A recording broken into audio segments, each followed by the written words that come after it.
Park circus जाने वाली बस में अगर आज आपने भी असुविधा महसूस की है तो बताते हैं क्यों। आज सुबह से पार्क सर्कस से निकलने वाली 39 नंबर बस को लोहा पुल से ऑटो चालक ने जाने नहीं दिया। इसकी वजह से इस रूट की सभी बसें रास्ते में ही अलग अलग जगहों पर यात्रियों को लेकर खड़ी हो गई। यात्रियों को काफी परेशानियां हो रही है क्योंकि बसें आगे बढ़ ही नहीं पा रही है। परिवहन मंत्री स्नेहाशीष चक्रवर्ती ने कहा है कि यह स्थिति बिल्कुल भी सही नहीं है। उन्होंने पूछा है कि कैसे कुछ ऑटो चालक पूरी बस सेवा को रोक सकते हैं और यात्रियों की सुविधा में बाधा डाल सकते हैं। मंत्री ने स्थानीय पुलिस और प्रशासन से भी सवाल किया है कि वे इस मामले में चुप क्यों हैं और कार्रवाई क्यों नहीं कर रहे हैं। स्नेहाशीष चक्रवर्ती ने कहा है कि बस और ऑटो दोनों ही लोगों की सुविधा के लिए ही है, इसीलिए सभी को आपस में मिलजुल कर काम करना चाहिए। उन्होंने यह भी कहा है कि इस तरह की मनमानी किसी भी हाल में बर्दाश्त नहीं की जाएगी और जल्द ही इस मामले को सुलझाने के लिए कदम उठाए जाएंगे ताकि यात्रियों को कोई भी असुविधा ना हो। 39 नंबर बस जो कि पार्क सर्कस से लेकर लोहे पुल होते हुए जादवपुर टैगोर पार्क तक जाती है, उसे लोहे पुल के पास ऑटो चालकों ने जाने से रोक दिया। इसकी वजह से इस रूट की सारी बसें रास्ते में ही अलग अलग जगहों पर यात्रियों को लेकर अटक गई। लोग परेशान, थमा, पूरा सफर थम गया। तो वहीं परिवहन मंत्री ने इस पर अपने रिएक्शन दी है। उन्होंने कहा है कि इस पर कार्रवाई की जाएगी, कड़ा रुख दिखाता है और कहा है कि कुछ ऑटो चालक कैसे पूरे बस सेवा को रोक सकते हैं, ये यात्रियों के लिए अन्याय है। उन्होंने स्थानीय पुलिस और प्रशासन से सवाल किया है कि वे चुप न रहे और इस पर कार्रवाई करें। मंत्री ने साफ कहा है कि बस और ऑटो दोनों ही जनता के लिए सेवा के लिए है, इसीलिए सबको मिलजुल कर काम करना चाहिए। यह मनमानी बर्दाश्त नहीं की जाएगी। जल्द ही इस समस्या को सुलझाने के लिए ठोस कदम उठाए जाएंगे ताकि यात्रियों को किसी भी तरह की परेशानी न हो। मंत्री ने ये सारी बातें कही है।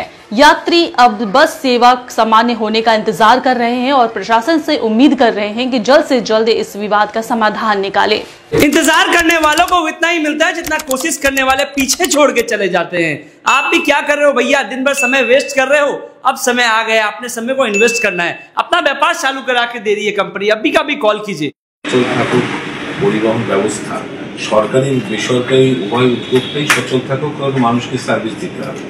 ফলে কোনো জায়গায় কোনো সমস্যা হতে পারে, সেই সমস্যার জন্য আলোচনা হতেই পারে, কিন্তু জোর করে আমি কোনো বাস বন্ধ করে দেবো, অটো বন্ধ করে দেবো বা পারমিট পাওয়া কোনো গাড়িকে বন্ধ করে দেবো এর অধিকার কারণ নেই।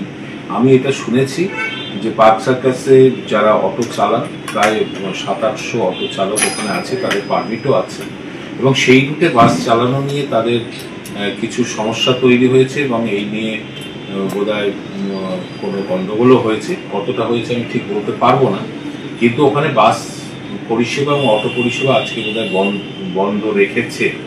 আমি ইতিমধ্যেই এডিজি ট্রাফিকের সাথে কথা বলেছি এবং সিপি সাহেবকে জানানো হয়েছে। পুলিশ প্রশাসন থেকে উভয় পক্ষকে ডেকে কি সমস্যা আছে সেটা মেটাতে হবে এবং আশা করি সেটা মিটে যাবে। কিন্তু একটাই আমার বক্তব্য যে পারমিট যাদের আছে, যে রাস্তার উপরে যে গাড়িরই পারমিট আছে, সে অটো হতে পারে, বাস হতে পারে, ক্যাব হতে পারে, যার পারমিট আছে তারা সকলেই চলবে, কারণ সবাইকেই সার্ভাইভ করতে হবে। বিভিন্ন গাড়ির জন্য বিভিন্ন মানুষের চাহিদা আছে, মানুষের বিভিন্ন চাহিদা, বিভিন্ন মানুষের বিভিন্ন রকম। কেউ অটো চাপতে চান, তার দূরত্ব অনুযায়ী কেউ বাসে উঠতে চান, ফলে কাউকেই কেউ বাধা দিয়ে আটকে রাখতে পারে না। এটা আইন শৃঙ্খলার প্রশ্ন, তাই পুলিশ প্রশাসন বিষয়টা দেখছে, আশা করি এটা মিটে যাবে।